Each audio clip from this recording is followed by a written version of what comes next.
Good evening and welcome once again to another program of Issues in the News, where we discuss the important events that would have taken place in Guyana over the past week or so. And as is the norm, we have a plethora of important issues that we will discuss tonight. I want to welcome all of our viewers who are joining us on television in Region 5 or from Region 5. Welcome to another program of Issues in the News. To those of you who are joining us from Region 6 on television, on the east bank of the Berbice River, and then along Kanji and all the way along the Quarantine Coast, welcome to another program of Issues in the News.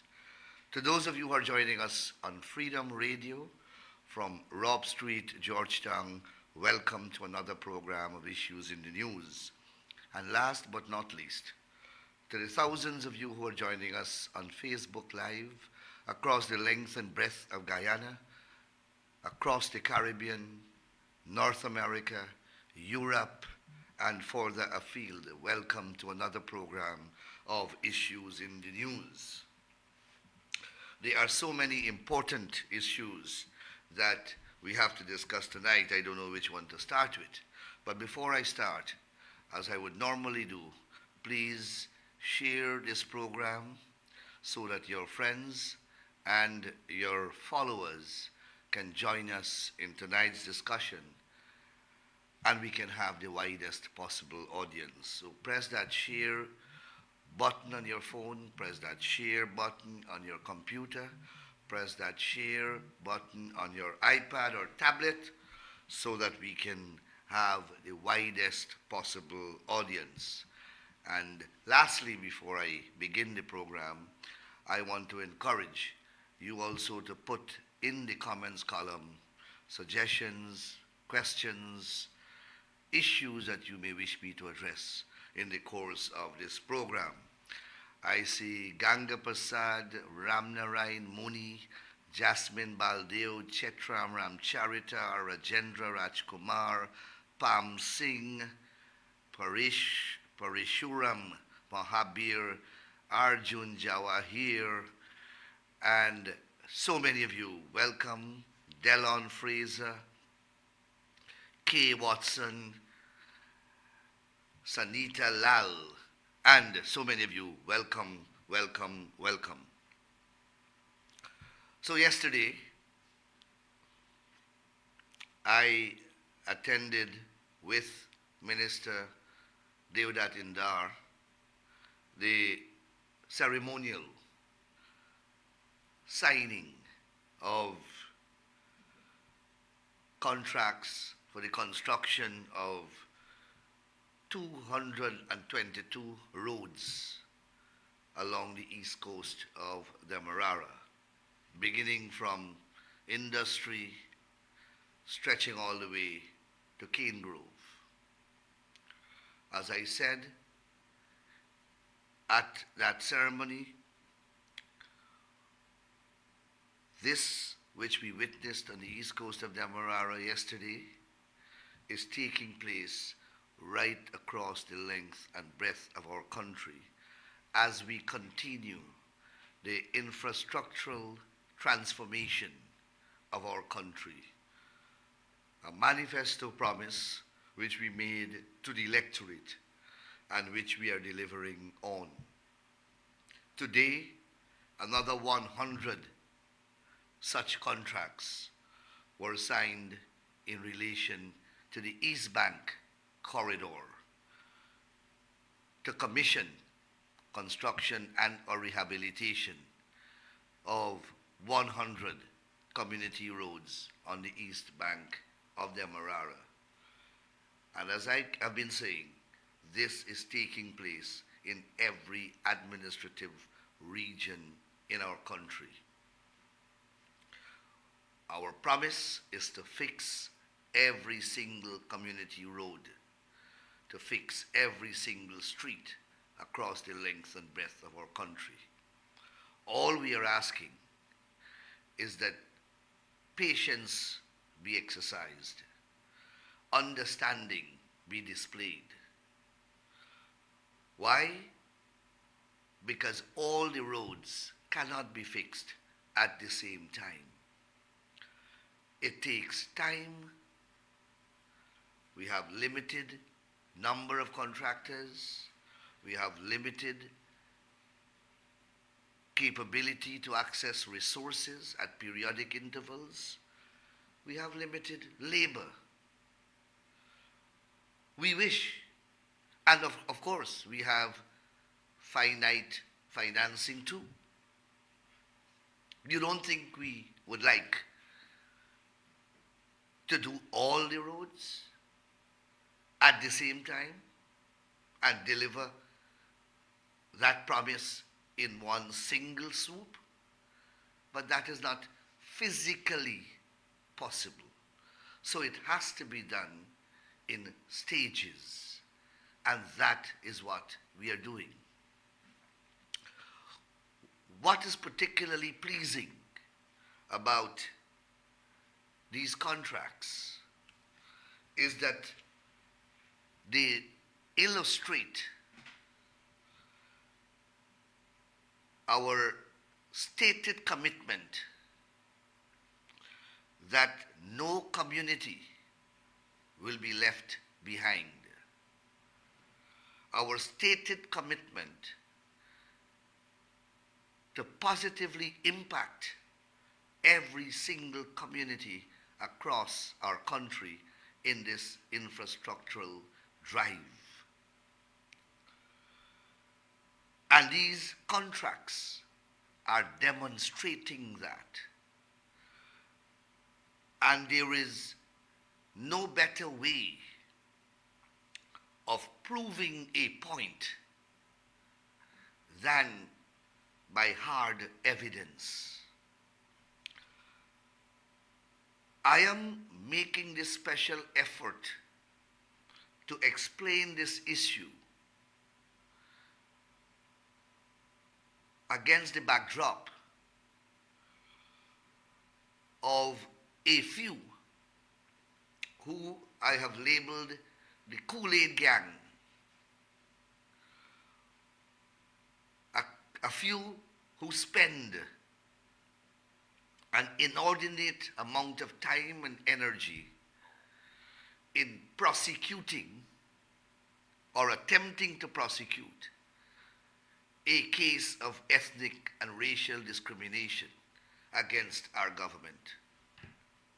Their allegation is that we only build roads and we only issue contracts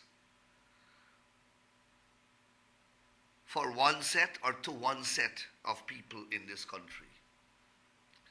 That is the constant harangue of this group that I'm labeling the Kool-Aid gang. So they look at statistics, they look at evidence, and they distort it. They jaundice it. They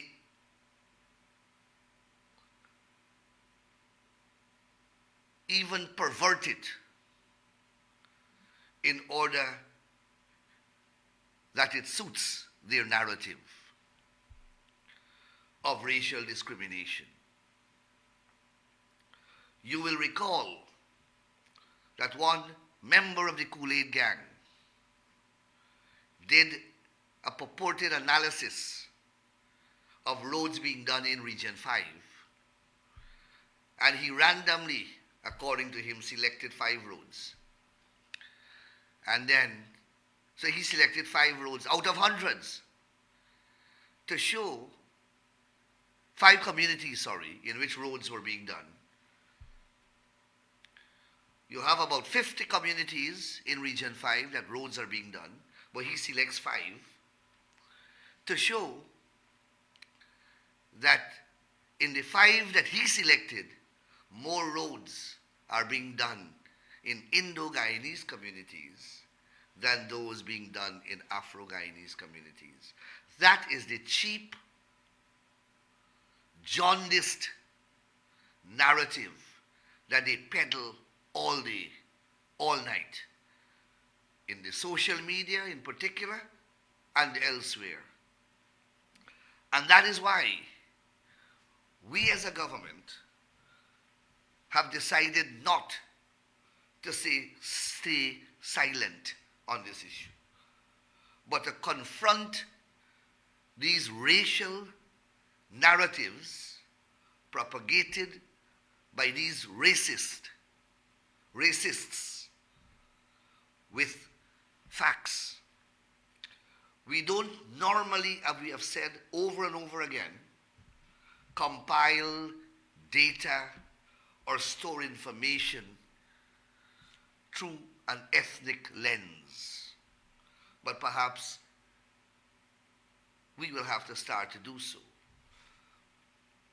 But I have looked at the roads on the east coast of Demerara, and roads have been done in every single NDC, beginning from Pleasance Industry, all the way to Strathaven, Cane Grove. And in every of those NDCs on the East Coast, you have roads. Good for walking, 4 roads. Ogle, 1. Sparendam, 2. And I have the amount for each one. Better Hope, LBI NDC. Better Hope, 3. LBI, 6. Vrijslas, 4. Triumph, BV NDC. Better for walking, 3. Le Souvenir, 1. Montrose, 1. Triumph, 1. Then Anne's Grove, the Grove Haslington NDC. Anne's Grove 11, Clonbrook 5, Cove and John 9, Dutch 4 1, Golden Grove 3, Newton's L 3. Then you have Bachelor's Adventure 4, Beirut 3, Buxton 18, Dazzle Scheme 18, Fowls 2, and it continues. Every single community is touched. Where is the discrimination? Yesterday in my presentation, I said Buxton had 23. Annandale got 1. And I pointed out that one has to look at the thing not by segments, but holistically. Because this exercise is a cyclical one. We started this process when we got into government in 2020. So while Annandale may have gotten 1 in this set, Annandale had before. We have completed all in Melanie. We are still doing some in Enterprise. We did some in Enmore and in Hope. Now we are moving to Golden Grove and Bachelor's Adventure and Dazzle Scheme. And the narrative continues. And the figures are here to show the cost of each of these roads. Unless we put this narrative out there, the jaundiced, prejudiced, racially infected diatribe being peddled by the Kool-Aid gang will prevail. And we can't allow that to happen in our country. As I said, those racists are a dying breed. And the quicker we confront them with the facts that are irrefutable, the quicker they will reach their demise. And these are the factual statistics that they cannot dispute.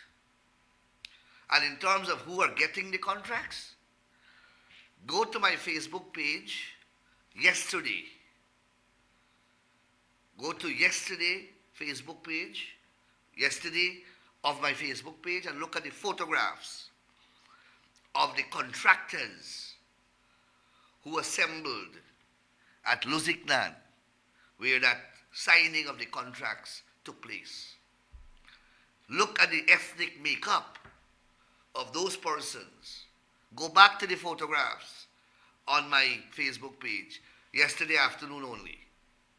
Just one scroll up from today, and you will see the ethnic makeup of those people who are sitting under that tent. They were the contractors largely who were there to sign their contracts. It's $7.79 billion. Look at the ethnic makeup of those contractors. So, look at the ethnic makeup of the contractors and look at the areas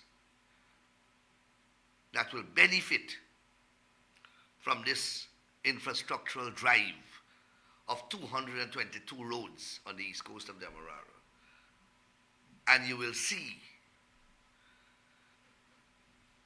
how mischievous and divisive the Kool-Aid gang is. And that's why I'm calling them the Kool-Aid gang. And anyone who listens to them becomes part of that gang. They are mindless and they are mindless. Let me leave it there. I also have the community sports grounds that we are doing over on the East Coast. We are fencing and or refurbishing and building, upgrading and building pavilion and lavatory facilities at all these grounds on the East Coast. A total of 60 grounds, starting from Industry Plaisance, going all the way to Cane Grove. So let me give you quickly. Industry Plaisance, the Ogle Community Center, Ogle Playground, Sparendam Community Center, Plaisance Playground. So that's for that one NDC. Ogle Community Center, Ogle Playground, Sparendam Community Center, Plaisance Playground. One NDC only. 4 grounds. Better Hope LBI NDC, Better Hope Community Center, Atlantic Garden Playground, Vrijsla South Playground, Happy Acres Playground, Happy Acres Playground 2, apparently there are 2 playgrounds in Happy Acre, Success Playground, Pigeon Island Playground, 7 playground in that one NDC. BV Triumph, BV Playground, Monrepo North Playground, Block 8 Playground, Nari Playground, Monrepo Community Center Ground, Good Hope Playground, Lusiknan East Playground, Lusiknan Community Center, Corbin Park Playground, Annandale Eastville Playground. Buxton, Friendship Community Playground, Nonpareil Playground, Trasway Playground, Section D, Nonpareil Playground, Collington Housing Scheme Playground, Melanie North Playground, Melanie Playground, Block 12, Nonpareil Playground, Enterprise Community Center, Enterprise Gardens Playground, Paradise Playground. That's for the Buxton Fowls NDC. And I can continue. Every single village, 60 sports grounds are going to be touched by this initiative. And that is what we mean when we say that we are transforming the entire country with no community being left behind. Haslington Grove, let me deal with that.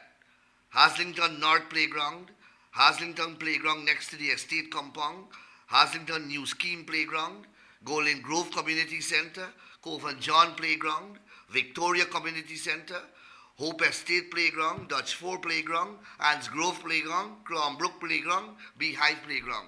12 playgrounds in that one NDC. And it continues like that. Where is the discrimination? And there are playgrounds that have already been done from 2020 to now. This is what is earmarked to be done from 2023 going forward. We have done dozens already. Boxland Community Center, we finished that, and many others.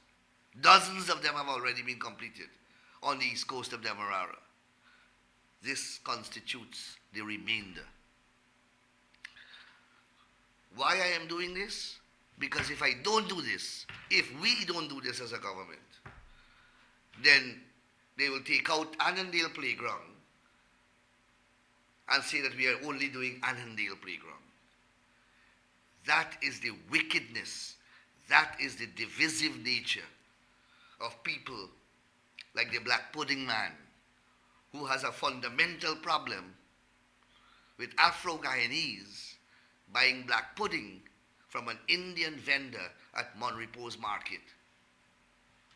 You have sick and demented people who spread these racial narratives every day on the social media. And unless you put these hard, irrefutable facts and statistics out there, their narrative picks up momentum because there is no answer. A false narrative can become the only narrative if the alternative is not presented, if the truth is not presented. That will be the only narrative out there on the particular issue, and people are likely to accept it as the reality and the fact. And that is why it is incumbent upon us to put out what the truth is. Fortunately, and that's why I'm saying that this is a dying breed. Fortunately, the people in the villages who are benefiting from these contracts and these projects, infrastructural or otherwise, are living a different reality.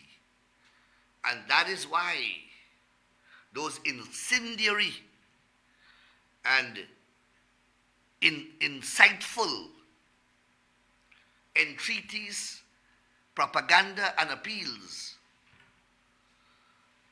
of the Kool-Aid gang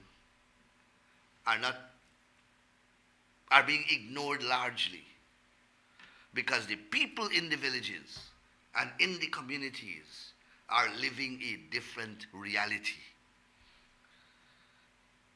That is why those who are mouthing these racist and racial diatribes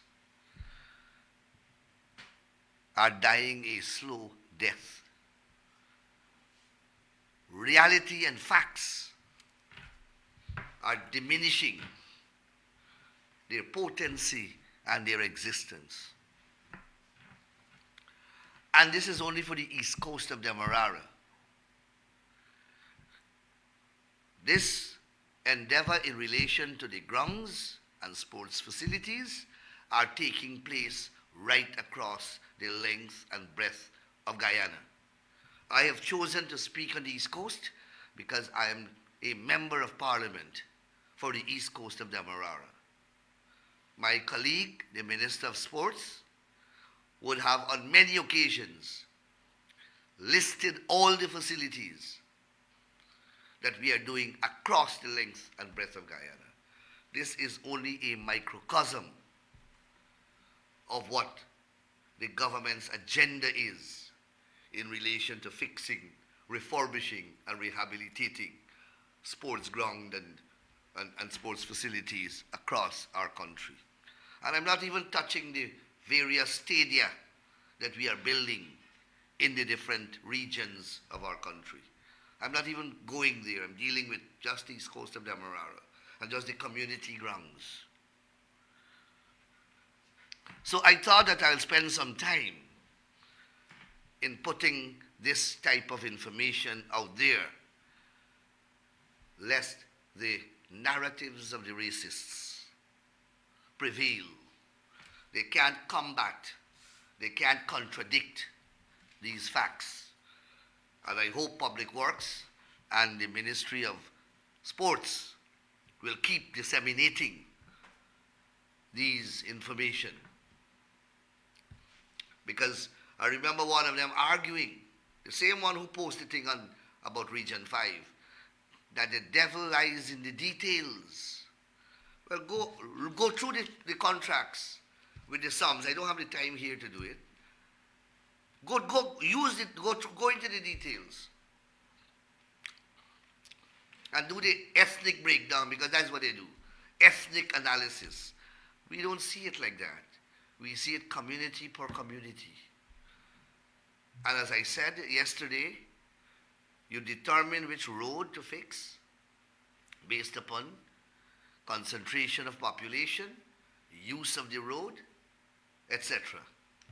Not ethnicity, not racial grouping, not even political support. Because let's face it, Buxton did not vote for the PPP. Annandale did. Buxton got 23 roads, Annandale got 1. You don't think we are on mind? You don't think we know that? I am from Annandale. You think we are discriminating against ourselves?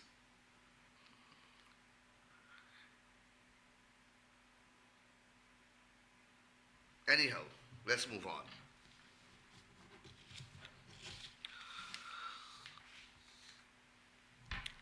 So,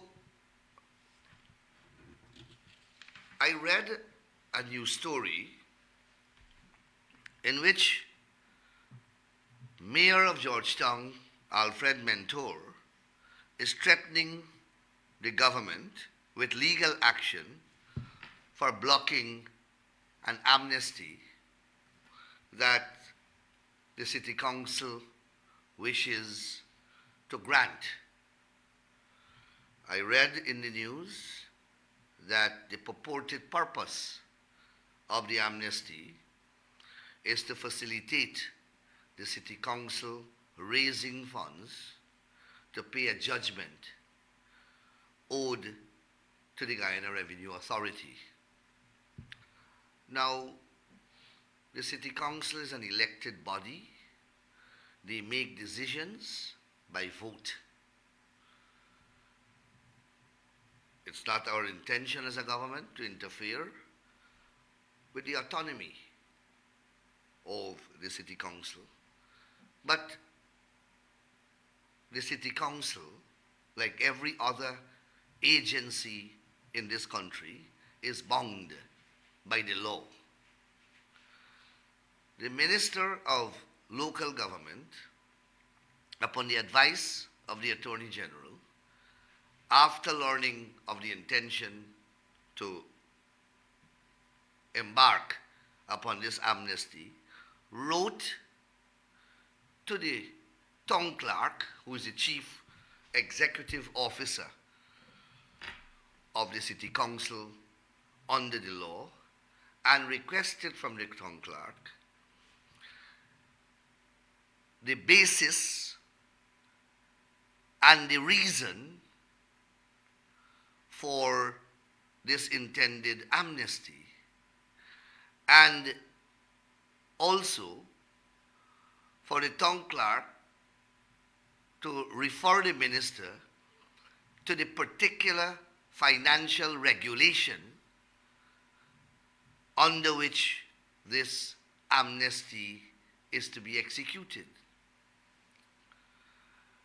Those requirements, or those requests which were made of the town clerk, are all requirements of the law contained in the relevant provisions of the Municipal and District Council Act, by which the Georgetown Mayor and City Council is bound. The minister was not asking for whimsical and arbitrary information.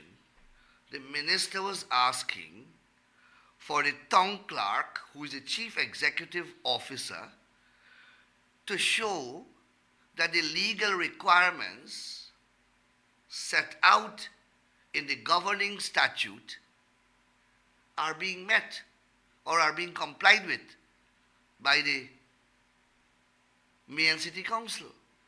And one would have expected that as a simple undertaking for the town clerk to embark upon.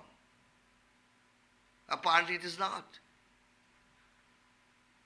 The mayor decides to respond publicly, and in his tirade accused the government of wanting to bankrupt the city. Well, I don't know how that conclusion was arrived at. Every agency of state and of government and every individual in the country must comply with the laws of the land. The city council is not above the law. In fact, the city council has their own governing statute, and that's the statute to which I made reference. Then I realized that Mentor, the city council mayor, is a member of the Kool-Aid gang, because he then launched a most ridiculous allegation that the government wants the city council to go into bankruptcy so that persons' properties or the city property, I believe that's what he's implying, that the city council property can go up for sale or can be put up for sale so that the government friends and families can purchase those properties. It is the most asinine, but yet dangerous and divisive allegation, made without any basis whatsoever. And when I hear things like that coming from the mouth of anyone, my respect for that person is diminished significantly. So I have placed Mentor in that Kool-Aid gang, because that is the type of clumsy, baseless rhetoric that emanates from the Kool-Aid gang. I didn't know Mentor was of such mentality. But if he wishes, he can go ahead and violate the law and grant the amnesty, and then the law will have to take its course, because someone will be held responsible for all the monies waived.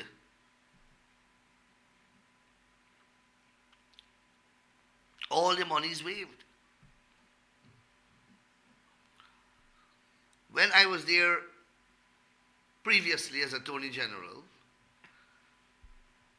then Mayor Hamilton Green tried a similar stunt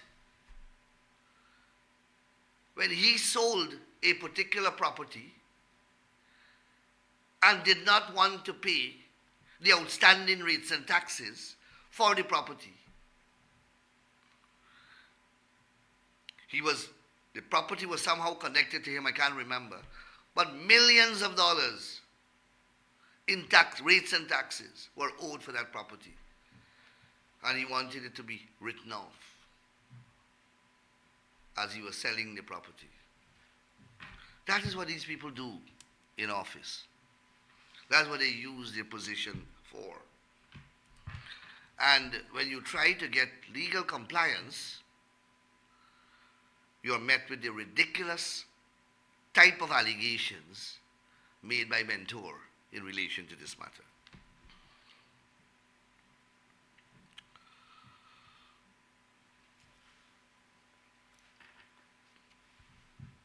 So,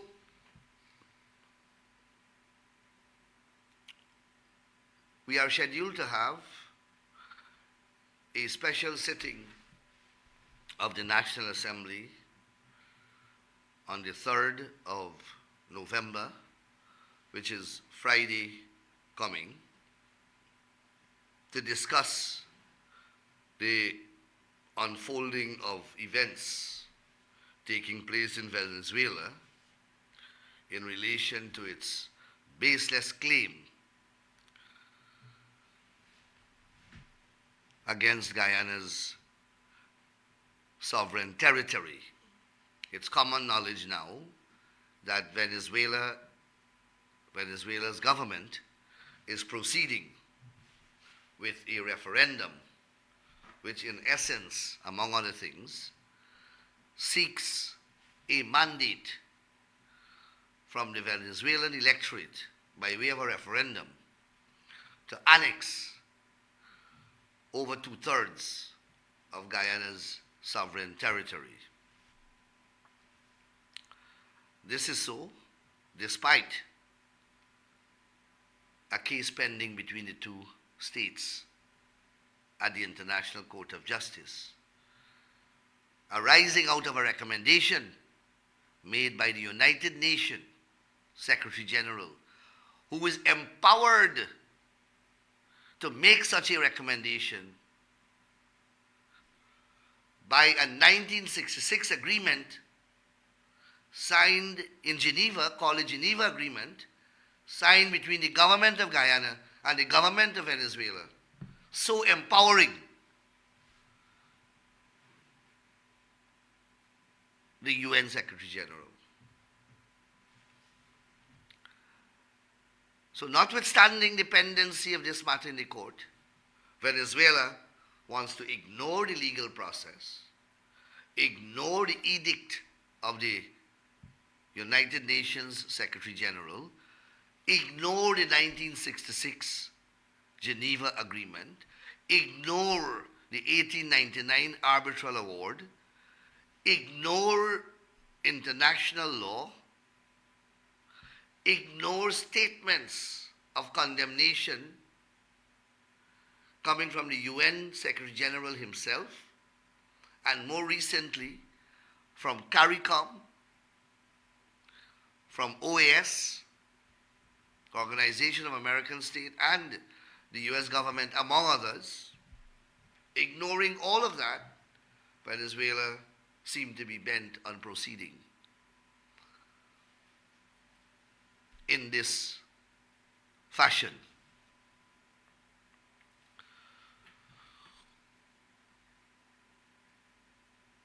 Fortunately, the government and the opposition are united on this issue, and the leader of the opposition and His Excellency the President have met. Discussions were had, and it was agreed that we'll have a special sitting of the National Assembly. Just before the commencement of this program, an unfortunate situation is unfolding where now I understand that the chief whip of the opposition is complaining that there is no discussion in relation to the sitting. Well, when the decision to have the sitting was made, I was in Angola with the Speaker and the Clerk, and I got the distinct impression that the sitting is fixed for the 3rd. I got a notification to that effect. And from what I learned from my colleagues in government, it's a gone conclusion. Now we are learning that there must be some prior meeting. I suppose that meeting will take place before the sitting, and we will proceed with the sitting so that we can speak from our parliament or our National Assembly with one voice on this Venezuela issue. In addition, you would have seen a public statement by our government in which the government has indicated that an approach has been made to the ICJ for certain interim measures. Most of you will know that, but first of all, let me backpedal a little. What you have here is that the matter is in the court, and one party who has voluntarily or involuntarily submitted to the jurisdiction of the court and is participating in the proceedings in the court has decided outside of the court to take steps that clearly are inimical and inconsistent with the integrity of the legal proceedings themselves, and can be considered not only disrespectful of the court's process, but can be interpreted as attempts to defeat the court's purpose and defeat the litigation itself. In those circumstances, a party must have a right to approach a court faced with such a situation, to ask that court for some type of reliefs that will preserve the integrity of the legal process pending before it. And in such a situation, a court has a duty to take such measures and issue such orders to protect its process or processes from abuse. No court will stand idly by, or ought to stand idly by, while the subject matter of the litigation that is engaging the attention of the court is being destroyed by a process outside of the court. So, those are the issues that are currently before the court. And the court, I suppose, will treat with the matter as such, as it deems fit. I don't want to say too much, just to explain how why the approach of the court was made, and the circumstances in relation to how a court should approach, or how a court would approach such a situation. But we leave that for the court, and we are going to be in Parliament, and hopefully we will speak resolutely with one voice on this matter as parliamentarians on Friday. Whatever impasse seemed to be developing, I hope it would be overcome very swiftly. So I'm looking at your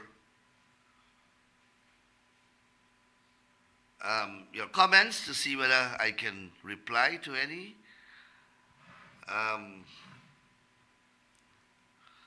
Anyway, a lot of people carrying on their own discussions there, but that's good. So the African Export-Import Bank is here in Guyana and has pledged to finance infrastructural and other projects in Guyana. Again, this is another demonstration of the confidence that important external international bodies and financial institutions are demonstrating in Guyana's economy. African Exim Bank would not have been here if they did not see Guyana as an important developmental investment partner. No bank will want to lend money to a person, company, or entity that is not financially, economically, and otherwise viable. Banks exist to make a profit. We have China Exim Bank here doing business with Guyana. We have India Exim Bank doing business with Guyana. We have the US Exim Bank doing business with Guyana. I don't know which other, but now you have the African Exim Bank doing business with Guyana. And we must appreciate the reality of these expressions of interests and use them to debunk the doomsayers who every day wants to paint a dismal picture, despite the transformation that is taking place before their eyes, and despite the fact that their lives are being transformed, their own communities are being transformed, but they will not accept that, because to accept that means that they will have to pay a compliment to the PPP and our government, and that is an allergy to them. They can't do it.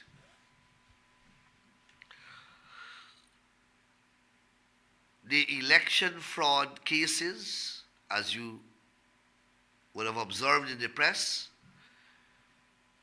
is gaining some momentum. The Director of Public Prosecutions, I know, have written to the Chancellor of the Judiciary requesting that a magistrate be assigned to deal with the matters. I believe that letter is still with the Chancellor. Hopefully, a response will be made to it. I read in the newspapers that one magistrate is moving forward and has requested the prosecution to do certain things. Hopefully, the directives of the learned magistrate will be complied with by the prosecutor, and we can eventually have some movement in this matter. I have spoken a lot about it. People are commenting a lot about it. And finally, after 3 years, we seem to be getting some movement forward. So, but that didn't come easy.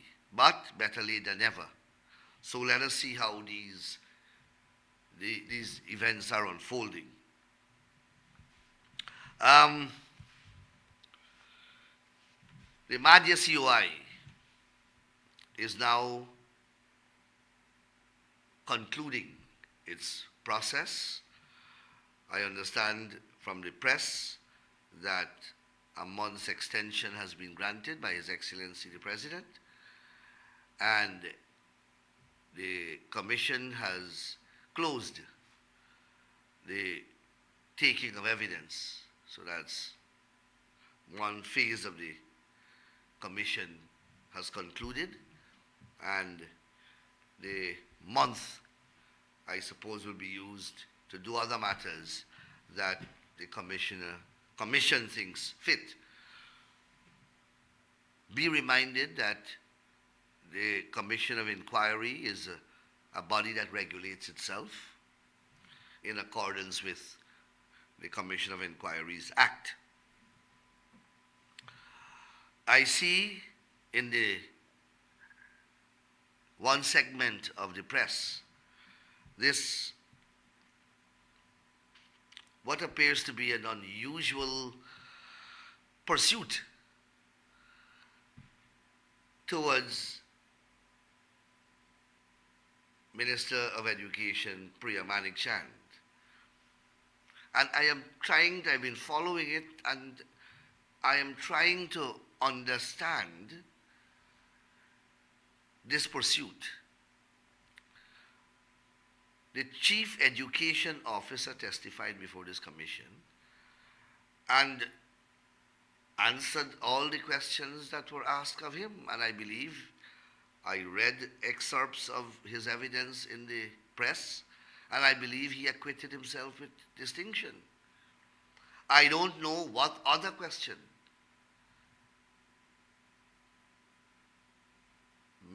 could have been posed to Minister Manichan, and I don't know what other answer,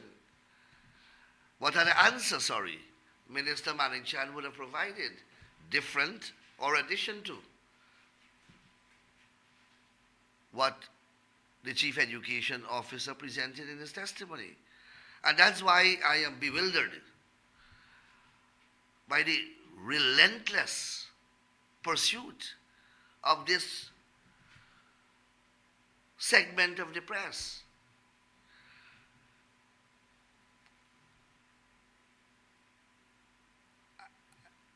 They are after this famous UNESCO report, and the Chief Education Officer spoke at length about the fact that it is our government that requested that report, that the report was reviewed,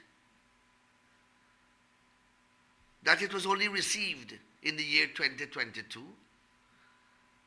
It's a very big report. It has to be reviewed. The technical people have to determine whether they will accept all the recommendations or some of the recommendations. Once that process is completed, then one has to budget to implement the recommendations. And all of that evidence was given by the Chief Education Officer. And yet, I see this relentless pursuit in this one direction. It seemed to convey the impression that there is some other motive at play. I am not seeing anywhere in publications by that section of the media of important facts in relation to the Madhya dorm. And I don't want to defend anything here, I'm not. For example, that the children were put in that dorm under the previous administration, that they did two inquiries, some COI and another audit of these facilities, and they didn't see anything wrong with it. But I'm not seeing those things coming out in the press in the same way that this pursuit in this one direction is being executed. Fair reporting requires reportage of all the facts, and those are material facts in my view. But I don't want to prejudge or prejudice the commission, so I'm not going to say anything more, but I thought that I will voice those views because it did strike me as strange the manner in which this particular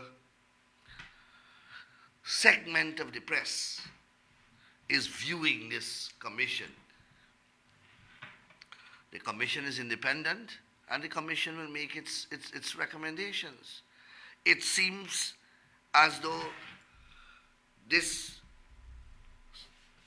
press outfit would like a particular outcome, and is disappointed apparently that this outcome that it expects is not being unfolded. So I sense deep regret and even anger in some of the writings published in this section of the press, which is quite unfortunate. I don't know on an important issue like that